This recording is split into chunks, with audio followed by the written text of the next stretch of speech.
Alrighty, so here we have the three overlapping circles model, really reminiscent of the three pillars or the three-legged stool. Um, Basically, we see the same thing here.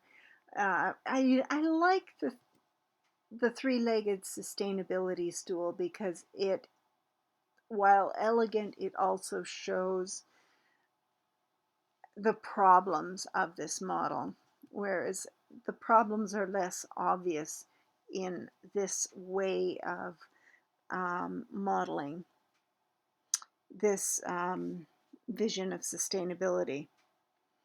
So we have the same kinds of problems inherent to this model as well. The intent is that economy, society, and environment are balanced equally, but they are not balanced equally. We do prioritize the economy, when in fact the economy is a construct of society, and society exists within the biosphere. So let's just look at the three nested dependencies model, which the second article that I gave you to read says is a strong sustainability as opposed to a weak sustainability model. So this is much more reflects much more of our actual reality. Our society exists within the biosphere. It is dependent upon the biosphere. It must exist within planetary limitations as well as the carrying capacity of the land. And so this does reflect reality. This also shows us that the economy is a servant of the society. It depends on the society rather than the other way around. But this is quite simplistic, and so this too can have it's a good model, but it is quite simplistic. So we'll go on to another model in a moment. So when we compare these two models and think about how they actually play out in reality, we can see that the global crisis requires a real rethink of human activities. We recognize now that we cannot solve our crises without by using the same ideas that created it.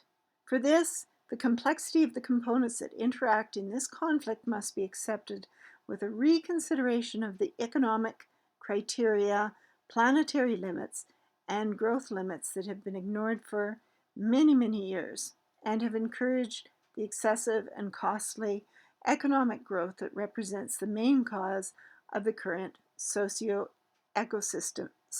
crisis. So over the years, liberal policies have stimulated the markets. They continue to stimulate the markets. They've facilitated the flow of merchandise and promoted consumption.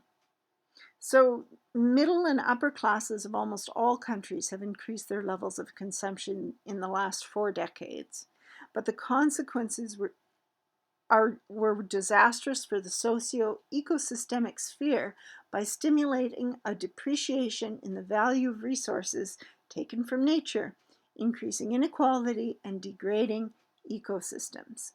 So while a small and privileged sector of the population advances in the economic race, social and ecosystem health deteriorates. So what we are experiencing now is a fundamental flaw in this model. So strong sustainability has an ecocentric perspective, and the proposal of socio-ecosystemic sustainability is based on these central ideas: that a finite planet cannot sustain human life with an economy that intends unlimited growth.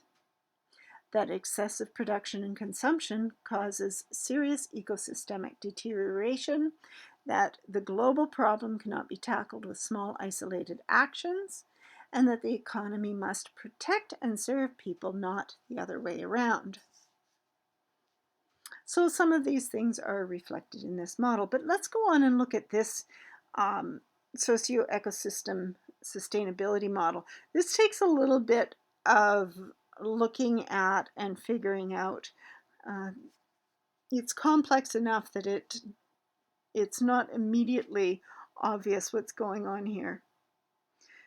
But in this model, we have culture embedded within and interacting dynamically with the biosphere. Okay, so we've got this active dimension, which you see at the bottom in purple. It refers to the practices, actions, and methodologies, both individual and collective, that are conducted in daily life.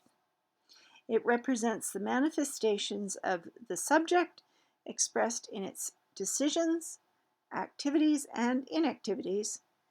This dimension has measurable and objective elements, but it is influenced by the conceptual dimension, which is at the top. That's the blue bit there, which refers to knowledge and values that oblige both the individual and the collective to define themselves and conceptualize life. So where do we come up with our worldviews and values? Comes to us through some sort of knowledge, experiential knowledge, or scientific knowledge, or knowledge based upon things that have been passed down through the generations. All of this mash is in this dimension. So conceptual dimension, we're talking about our ideas about stuff, and that's very subjective, whereas the active dimension, we're talking about the things we do, which is more objective. And together, all of these make up what this thing that we call culture, or feed into culture, influence culture, and in turn are expressed by culture.